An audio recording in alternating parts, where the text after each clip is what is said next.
Hey folks, you hear people all the time on YouTube and elsewhere talking about, almost to the point of ad nauseum, get out and try your gear, get out and test your gear, get out and use your gear. Don't just buy it, pack it up, and store it away and, think everything's set.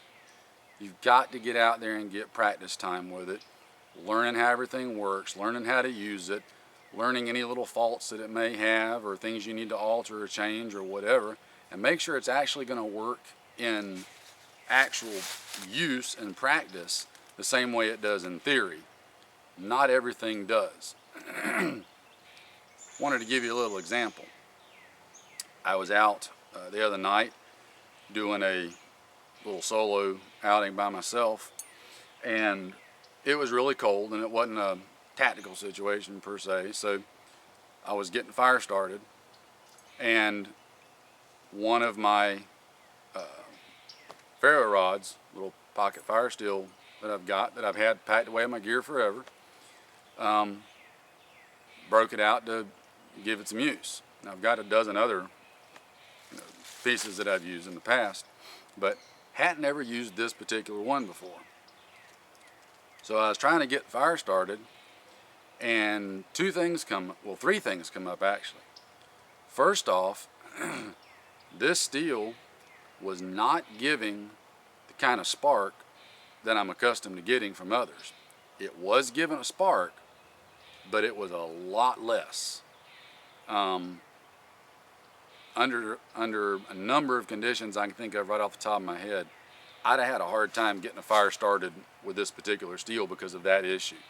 There wasn't a lot of spark coming off from it. I know it only takes one spark to get a fire going, but the more you get coming off, the more you hedge the odds in your favor, okay? The second issue that I noticed was I was trying to use the striker that comes with it, okay, just to see if it would work. Normally I'll use a back-end knife blade or an actual little hardened piece of steel got an actual striker, but if this was all I had, I wanted to see, okay, will this work to do it? This may have been part of what was accounting for the lack of spark, I don't know. But what was happening was this little thing was bending, and it almost bent to the point where you couldn't use it. Now I managed to straighten it out a little bit for the purposes of showing you, but when I was getting on it, it was really bending bad. That could have been a bad deal too if I didn't have anything else to strike with. The biggest issue and concern with this was, as I was striking, on about the second or third strike, it did that number and completely come apart.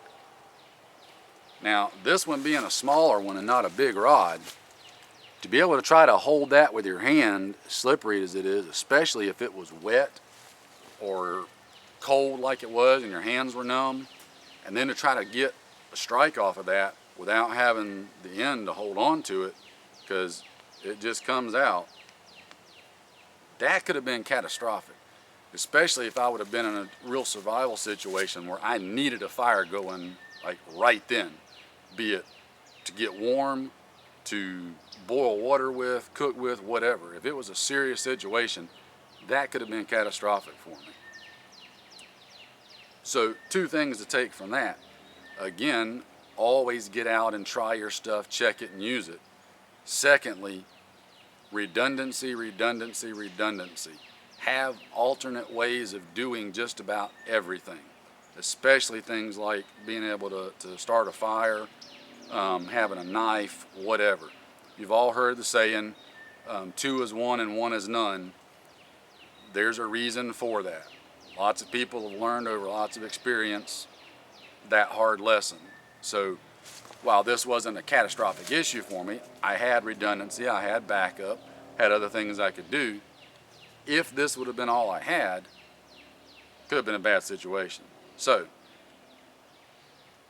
point for this video is get out and try your stuff from your biggest item down to your littlest item.